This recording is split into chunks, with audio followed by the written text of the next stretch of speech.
Dr. Anderson, I am having more trouble with people at work.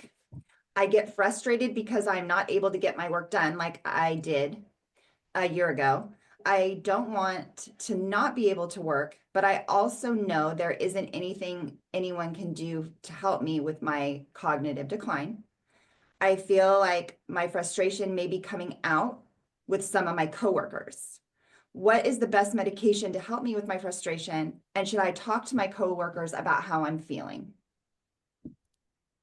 So I would say, and we do hear this question a lot in different forms, I would say first to talk with your clinic team, your doctor, about what it is at your job that you have trouble doing. Are there accommodations that you could have? So are you on a lot of different projects and maybe you could do focus on one project? Are there things about your job? Do you sit in an area where lots of people are around and people come in and interrupt you every 5 minutes? Could you sit in an area where you don't have so many distractions? Are there things that could be modified? These are called work accommodations, and your doctor could write a letter requesting work accommodations based on medical condition. I write these letters all the time, depending on how comfortable you are talking with your work about HD or not. It can be for a neurological condition, right? We could just say, this person has a neurological condition. She needs to focus on one project at a time and work in an area that with to minimize distractions and have more frequent check-ins with a supervisor to make sure that she's meeting her targets and goals. And there are a lot of accommodations. Your team might be able to think creatively with you just because you aren't able to think about it by yourself. Sometimes if you talk with others, you can really come up with things that you might be able to change. So before you go to medication, that would be my first thought. In terms of medication, I wonder, going back to some of the common things we see in HD, are you depressed? Are you having trouble at work? Not so much because of cognitive issues, but because you've gotten hopeless or discouraged. And you need to talk with your team about perhaps getting treatment for depression. Are you developing some irritability? The feeling of constantly being on edge, looking for a fight, feeling like you're angry at everyone? Do you need to get a little bit of medication? We'd use an antidepressant for that also. So I might pursue those things before talking with people at work, and then really think with your team about the best way, if you're going to talk with work, how much you want to disclose and what's the process in HR to make sure you're protected if you do start disclosing that you have a condition at work. And I'm just going to throw out a resource. There's an organization called Job Action Network, and it's askjan, Jan, jobactionnetwork.org. And this is a fabulous website. And Dr. Anderson, I don't know if you've ever used it, but you can go on there and you can search all kinds of symptoms, depression, anxiety. You can even search Huntington's disease. It has really good recommendations for Huntington's, but you can search concentration, or you can search irritability, or all these different things. And it will list, bullet point, some job accommodation networks networks. Oh my gosh, you guys. It will list some job accommodations that you can consider asking or talking to your HR or your manager about, whoever you feel most comfortable. But so askjan.org. It's a really good website, and I use it all the time when I've been doing this for 15 years. But so we have our typical workplace accommodations, but if there's a situation that's specialized or unique, I will look up, because looking at other ideas on accommodations that could come up. And there's some things that you look at it and it says you might need a break, a 5-minute break every 2 hours, or maybe it's every hour. And it doesn't sound like that would really be that helpful. But once you try it, you're like, oh my gosh, this really is helpful.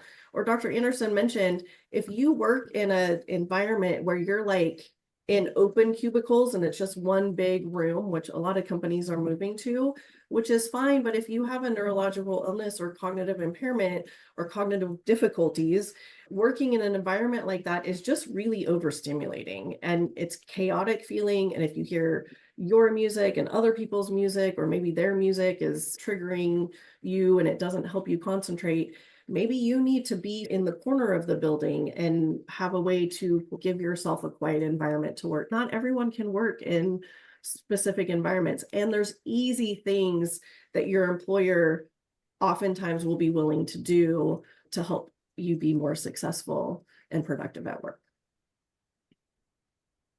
Lisa. Yeah. My mom and I went to a care facility to tour with my dad. The lady at the facility said they wouldn't take someone with HD because in their personal experience, they had someone with HD and they acted out a scene from the show House, like it was their personal experience. I know this because I watched that episode of House, and how she talked about it was exactly how that episode went. So frustrating that a facility wouldn't even consider my dad because of a show. How do we talk to facilities so we aren't judged by shows like House and even now Virgin River, and we were even on General Hospital, right? It's that's how people think that they know us because of a TV show. It is going to affect relationships we have if people feel like, if people believe the false information they are getting from these shows. First of all, I'm so sorry that this happened to you, but I will tell you, unfortunately, in general, HD is blacklisted. And I don't mean that in a mean way. I just mean that it's kind of reality where a lot of facilities have either had personal experience, not because of TV, with Huntington's disease, and or they've had sister facilities that have had experience with Huntington's disease, and it was maybe more challenging, or the needs of that person was greater than what their facility could provide. There's lots of facilities out there that as soon as they hear Huntington's disease, they say no way. Now, that might mean they wouldn't be a good facility for you anyways, because it doesn't sound like they're very open to learning or to identifying what the needs of your person is, because whether it's Alzheimer's or cancer or Huntington's disease or Parkinson's disease or anything, every human being is different. And just because you've had one Huntington's patient, that does not mean that's what every Huntington's patient is going to be like. You got to look at it as maybe these people aren't open-minded and maybe it wouldn't be a good place for your loved one. I think taking your loved one, assuming they can go, to tour facilities so that they can meet your loved one and see your loved one and see them interact. And I say it tugs on their heartstrings a little bit. Many facilities, especially those that have Huntington's wings, they have Huntington's wings because they fell in love with Huntington's persons and they love caring for them. And they see, yes, they deal with the challenges, but they've found solutions to those challenges. And then they see that person thrive and survive and have good quality of life, even when they're in a facility. So you tug at their heartstrings, let them know that this is my person and this is what my person looks like and this is what my person needs, not what so-and-so on House or so-and-so on insert whatever show here. It also goes back to, you can't believe everything that you watch on TV. This is entertainment. How things are portrayed, let's be real, we could do a 12-hour show just on Huntington's disease and we still wouldn't hit all the different scenarios that, that our community experiences. A TV show is going to pare everything down, and they also have to make it a little bit more, I don't want to say entertaining, but a little bit more catching, and they have to make it, what's the word I'm looking for? Like a cliffhanger. Yeah, dramatic and a cliffhanger. I would hate to think that there's medical providers, whether it's facilities or otherwise, that are basing their education and their knowledge on TV shows, but that's a little concerning. I'm not sure that I would put my loved one in a facility that gets their education from television. So I think just talking about, thank you for that experience. I'm sorry you had that experience. My loved one is actually like this. And these are the things that we experience. And this is how our Huntington's journey has been. And just helping them see a different side and a different perspective. Sometimes we get very narrow-minded just in general as human beings. And sometimes we just need someone to say, oh, I'm sorry, that was your experience. This is our experience. And it actually has been good. This person just needs more help than we can provide. And we're wondering if maybe you would be open to that.